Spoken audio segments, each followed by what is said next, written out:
ang ating mga ninuno ginawa ang ganitong mga pagawaing bayan upang ipaalala sa mga susunod na henerasyon na kapag ikay nagbuti sa iyong kapwa, minahal ang iyong bayan. Palakpakan po natin ang magiting na mayor ng Manila, si Mayor Francisco Isko Moreno Dumagoso. Magandang umaga, Mayor. Good morning po. Morning, thank you. Natakot ako doon sa salitang magiting. Usong-uso ngayon ng mga magigiting na leader o I think I deserve that. Hindi ko pala patunayan yun. Maybe I hope someday that tulad ng ating mga dakilang bayani at marami pang mga kabataan sa ating bansa tularan ang ating mga bayani sa ating but thank you for kind. Maraming salamat doon sa nakakakiliting sa tengang salita. Talaga na-appreciate. But again, sa ating tagapangulo, Rolando Estavillo, Samang Plaridel, Pangulo Evelyn Quiros, Samang Plaridel, Inang Rica Villegas, kaanak ni Marcelo H. Del Pilar, ating punong barangay na nandito. Maraming salamat sa Bulaklak. At mga officers and members sa Samang Plaridel and guests sa ating mga kababayan sa lungsod at yung ating nagtula Minahol perform. Magandang umaga. Welcome po sa lungsod ng Maynila. Now, ito ay I think isa sa mga araw at marami pang araw sa ating bansa na dapat pagtuunan at bigyan ng oras at ipagdiwa upang patuloy na maipaalala sa mga dumadako sa mga ganitong lugar sa buong bansa na ang mga bato, bakal na itinatatag o revolt na itinatatag ay hindi lamang isang bahagi ng disenyo ng lugar. Ang ating mga ninuno ginawa ang ganitong mga pagawaing bayan upang ipaalala sa mga susunod na henerasyon na kapag ikay nagbuti sa iyong kapwa, minahal ang iyong bayan, you will be immortalized by the next generation. Ito ay nagiging tanda ng alaala ng kabutihan ng ating mga ninuno na siya namang bagay na sa mga kabataan ngayon na huwag makalimutan. Freedom is not free. Freedom comes with responsibility. Hindi po pwedeng ikinikipit balikat na lamang natin yung ating tinatamasang kalayaan sa pang-araw-araw na pamumuhay bilang tao at sa ating bansa bilang Pilipino. Ito'y may kakidap na responsibilidad. Tulad ng isang ordinaryong mamamayang si Juan de la Cruz, mano pa naman sumunod ka sa mga simpleng alituntunin. Ito'y pagkilala na at pagiging responsable mamamayan tungo sa kaayos ng ating pamayanan. Kaya let us not, sa mga kabataan, let us not take it lightly. Maraming dumanak na dugo kung bakit tayo malaya ngayon. Yan ang mga. Kaya nga there was this, merong isang insidente no first mayor ko. Mahilig kasi ako going around. Ikot ng ikot. Nakita ko yung rebulto ni Ongpin sa kanto ng Ongpin. Puro etchas ng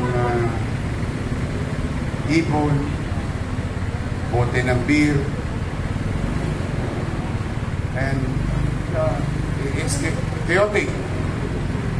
Doon, simula noon, namulat ang isip. Talagang medyo nagpanting din ng gano'n. Gano'n natin ituring yung mga ganitong estatwa, bulto, na para bang baliwala na lang. Napasiyasa tuloy ako. Nakita ko na yung kahalagahang ibinigay niya sa revolusyon noong mga panahon na yun. Katulad ni Marcelo Expo. So ito, sana ay maging normal na gawain sa buong bansa, sa bawat siyudad, sa bawat mamamayan. Patuloy na natin kilalanin ang kagalingan at patuloy natin ipalaganap yung kagalingan ng ating mga lipunan. Now, pangalawa at panghuli, natutuwa naman ako na yung mga binabasa lang namin sa dyaryo nung araw, nakikinig sa akin ngayon. Can you imagine? Yung araw, siyempre, ako, Law School of St. Andrews Field. Mababang paralan na San Andres po. Talagang hindi ako pinalad na karoon ng magulang na kaya ko magpagkaroon.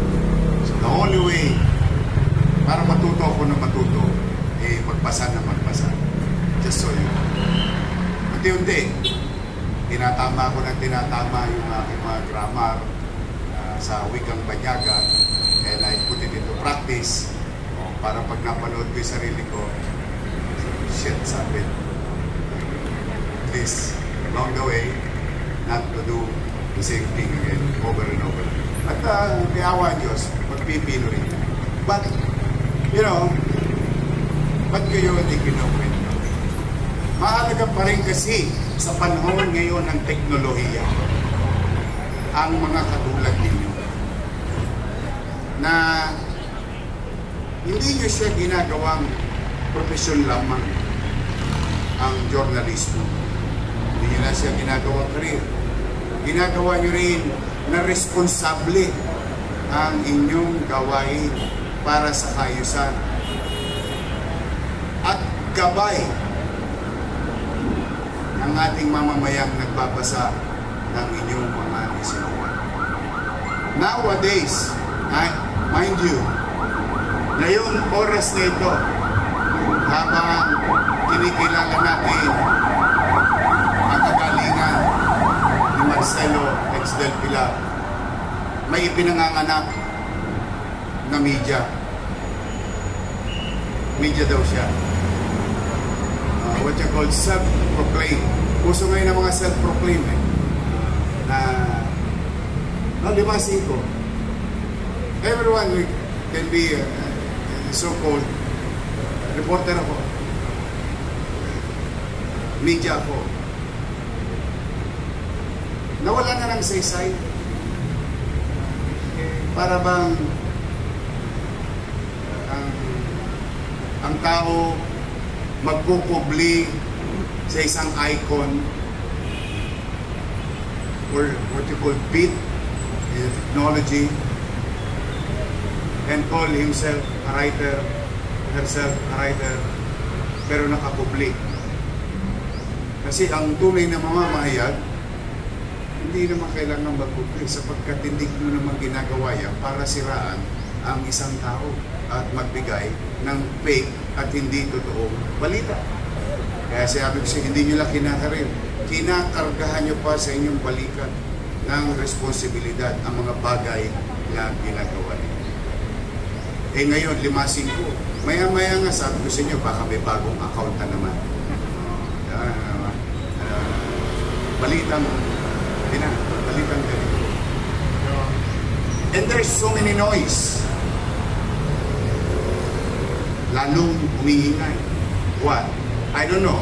Is it purposely driven? Noise?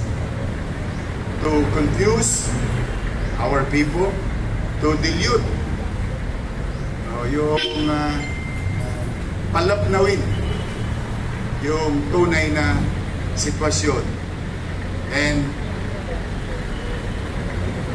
if I may borrow Marcus Aurelius said in a movie, are you not entertained? So, good thing that there is such organization like Plaridel na maaari pa rin namin at iba pang mga maayos na organisasyong journalismo na maaari pa rin puntahan, takbuhan ng sino mang mamamayan na maaari may magandang kwento o what you call social relevant story, maaaring mga kwentong pwedeng kapulutan ng araw, maaaring kwentong maisusulat na maging inspirasyon. At ang mga manunulat ay mga kilalang manunulat na hindi nagkukubli, walang ikinukubli sa kanilang pagkanaw. And that's why I was kahapon nakakarap ko yung mga kabataan, mga leader kabataan sa Lyceum. And I told them, sabi ko, don't be disturbed by noise. You should know, if you're interested to a story, a person, or a situation, you have to dig deeper. Especially, mas lumala pa ngayon. In the last couple of months, pwede na pala ako maging journalist. A simple prompt in a computer, I can have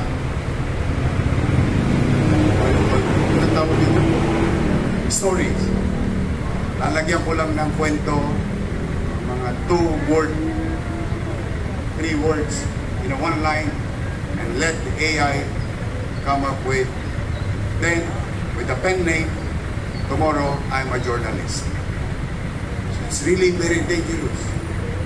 That's why, in our own little way, sa maliit naming kaparana, bilang inyong pamalang pusod ng Maynila, this type of occasion, we support in our own little way.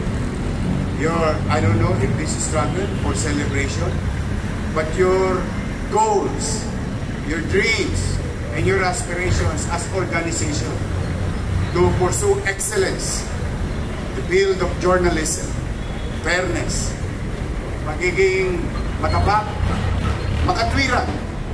Maaaring minsan tayo nagkakamali din. Wala naman perfecto. Si Jesus lang ang perfect. Pero in every organization, normal naman yan. Kami nga rin naman eh. But what matters most is the goal. Common goal. Mapabuti ang ating bansa. Mapabuti ang ating pamayanan. Mabigyan ng boses. Tunay na boses ang mamamayan. Ganyang kaming lumaking mga bata. Although talagang iba rito parang nanay ko na. But we were brought up that way when we were young. Marami pa rin naniniwala sa iyo. Kaya don't give up. We continue to believe on what you're doing. Okay. Maraming salamat sa pagkakataon na ito. Ako'y maging bahagi ng programa ninyo. It's a matter of take home. Kapag after the party, meron kayong Sharon Cuneta. Iuwi ninyo. Ang inyong lingkod, 10 ng aking mga kasama.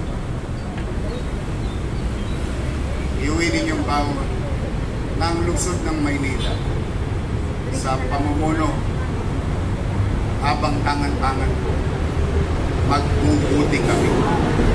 Hindi kami perfecto. Sasablay ako minsan. Mamuuntog ako minsan. But we will not stop pursuing better things.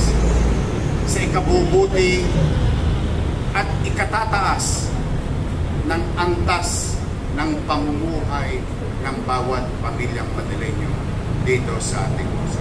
Yan ang sukli ko sa inyo sa pagbibigay ninyo ng pagkakataon sa isang pamilya. Magsipag-ingat kayo, inom kayo ng maraming vitamins, malakas kayo. Yung iba sa inyo para kukunti na lang ang mga birthday. We need you. We need you to guide the next generation, the next set of journalists.